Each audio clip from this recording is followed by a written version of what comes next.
Mes chers amis, ça fait débat, ça pète au Guinée équatoriale, soit à Guinée équatoriale. Ça dépend du français que vous utilisez. Le monsieur, un ministre des Finances chargé des affaires, je ne sais pas, des mafias. Le monsieur là s'appelle Baltazar Ngongo Edjo, qui s'est fait attraper avec plus de 400 sextapes, les vidéos. 400 vidéos avec 400 différentes femmes. Quand vous visionnez les vidéos là, chaque vidéo a une personne différente. Donc les filles sont différentes. Il y a les grands, il y a des mamans, il y a des jeunes. Je vais vous donner la liste des personnes qui sont dans la vidéo. Et puis je vais vous mettre les vidéos. Vous allez visionner vous-même et comprendre comment ce monsieur est devenu le P. Diddy d'Afrique. Le deuxième P. Diddy mondial, soit le P. Diddy d'Afrique. Le monsieur là d'abord, avant que j'entre dans la vidéo ici, le monsieur là, il sait faire son travail. Quand vous visionnez les vidéos là, le monsieur, il sait vraiment faire son travail. Il a de l'endurance physique, psychologique et mentale. Parce que quand on fait de telles choses, il faut être bien préparé. Il le fait à la plage, pendant la nuit, dans son bureau, dans des voitures, partout où il trouve un go, il doit mougou, partout. Et puis quand il mougou, il ne le fait pas juste par aventure. Il ne le fait pas non plus parce qu'il a besoin de le faire. Quand il le fait sérieusement, avec précision.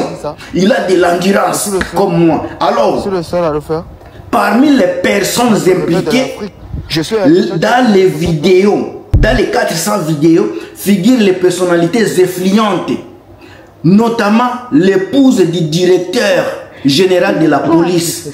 Le monsieur est parti très fort, très loin. Épouse du directeur général de la police. Directeur général de la police. Les proches des hauts responsables. Donc les femmes des ministres là, les femmes des PDG, lui il a tapé. Pose-moi la question, pourquoi toutes ces femmes-là viennent chez lui? Pourquoi toutes ces femmes-là les cherchent? C'est parce qu'il sait faire son travail. Ça c'est selon moi. Continuons. Abonnez-vous pour les vidéos complètes. Ainsi que les membres de la famille du président Théodore Obiang Nguema Mbasogo, y compris sa sœur. Le monsieur là, il ne blague pas. Quand il voit derrière sa bouche, que tu sois la femme du président, la sœur du président, la fille du président, lui il frappe. Maintenant, le monsieur ici, même la sœur du président l'a suivi. Même la sœur du président là, il savait qui était le monsieur Baltazar. Il est venu pour recevoir ce truc, son droit également, parce que c'est un monsieur qui est influent, il est beau, il est connu par tout le monde. Les gens savent qu'il est fort dans ça là. Alors même la sœur du président est tombée dans l'affaire. La femme du directeur général de la police est tombée dans l'affaire. On continue. Y compris les épouses de plusieurs ministres, comme je l'ai dit.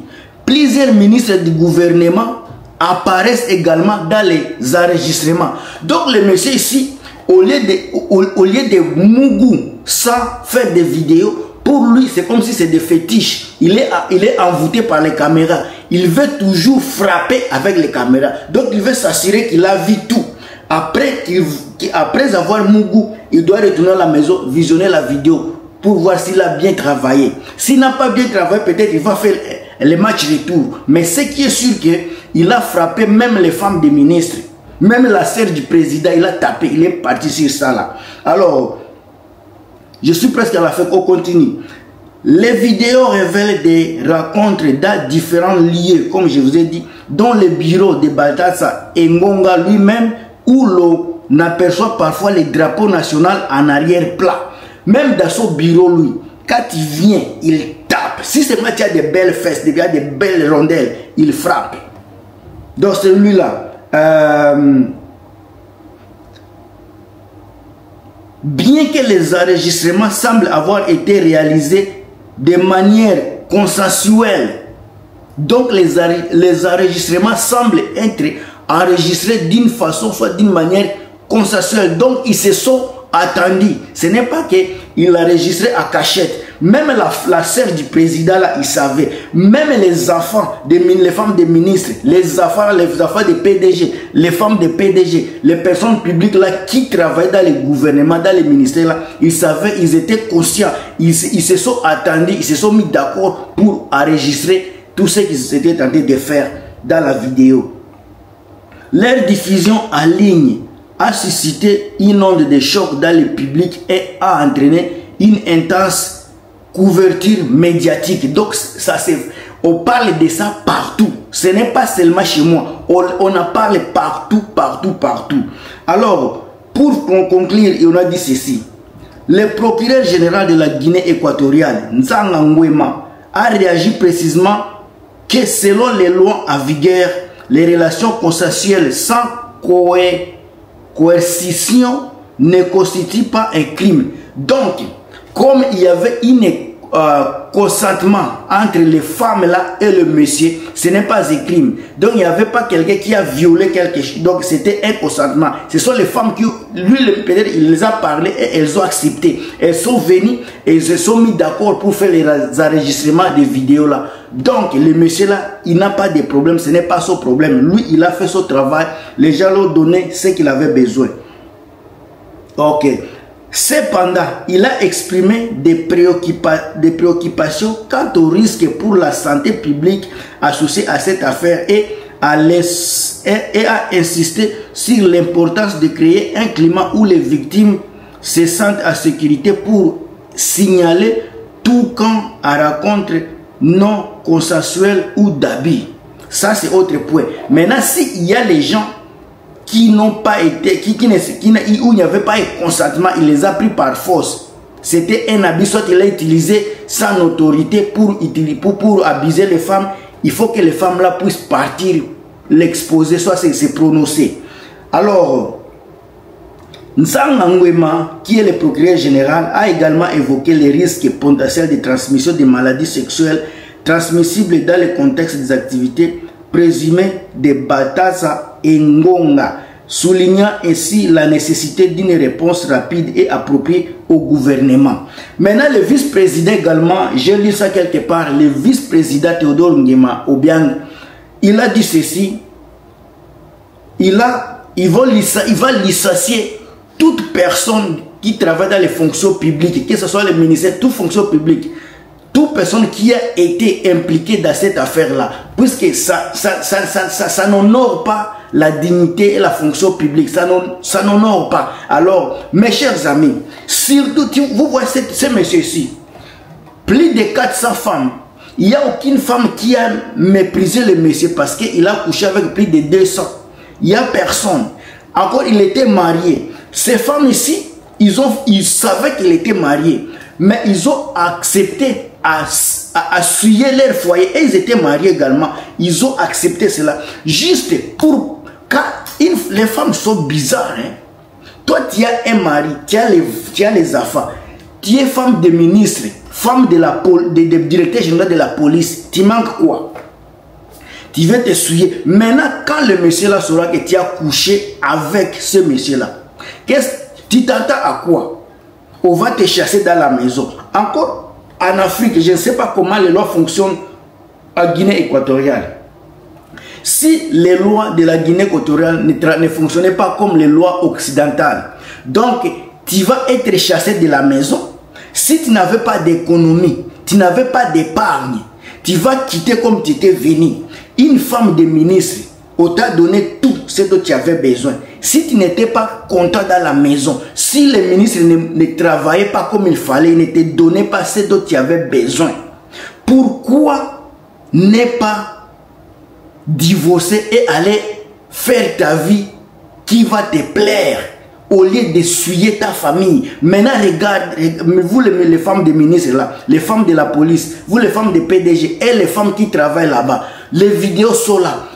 Vos enfants vont voir vos nudités, vos parents vont voir vos nudités, vos collègues, vous les femmes là, vos collègues, vos cousines, tout le monde, vous êtes exposés. Maintenant, regardez, posez-vous la question, est-ce que vos maris seront avec vous?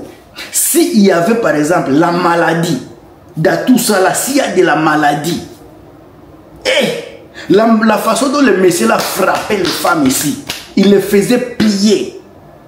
Surtout à la mer là, à la mer, dans l'océan, à la plage.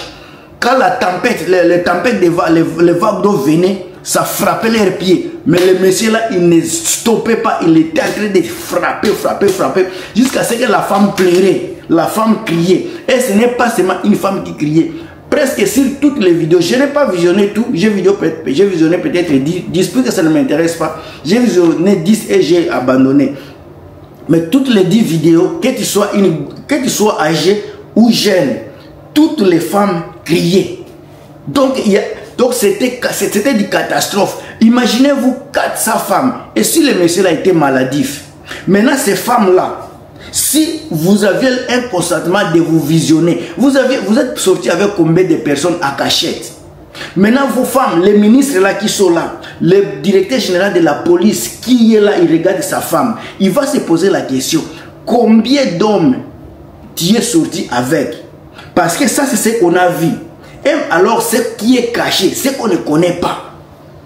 Vous, les femmes des ministres, combien d'hommes vous êtes sortis avec? À cachette, parce que ce qu'on voit aujourd'hui là, ce n'est pas à cachette, c'est un consentement, il n'y avait pas la force. Vous aviez quitté vos maisons pour aller coucher avec les messieurs. Vous étiez conscient quand vous étiez chez vous.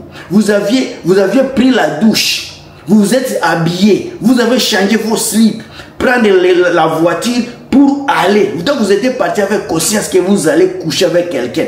Pendant que vous aviez vos maris à la maison, vous aviez laissé vos enfants. Peut-être que vos enfants ne sont pas à bonne santé à cause de vous. Vous allez retourner avec des malchasses dans la maison. Et puis vous allez vous poser la question, pourquoi nous ne réussissons pas dans la vie? Pourquoi les choses ne marchent pas dans la vie? Mais vous ne savez pas ce que vous allez prendre à l'extérieur. Il y a des malchances, il y a des malédictions à l'extérieur que vous allez amener dans vos maisons. Et puis après 5 ans, tu dis que ton enfant était intelligent, mais il ne fait rien dans la vie. Ton enfant était brillant à l'école, mais il ne trouve pas de travail.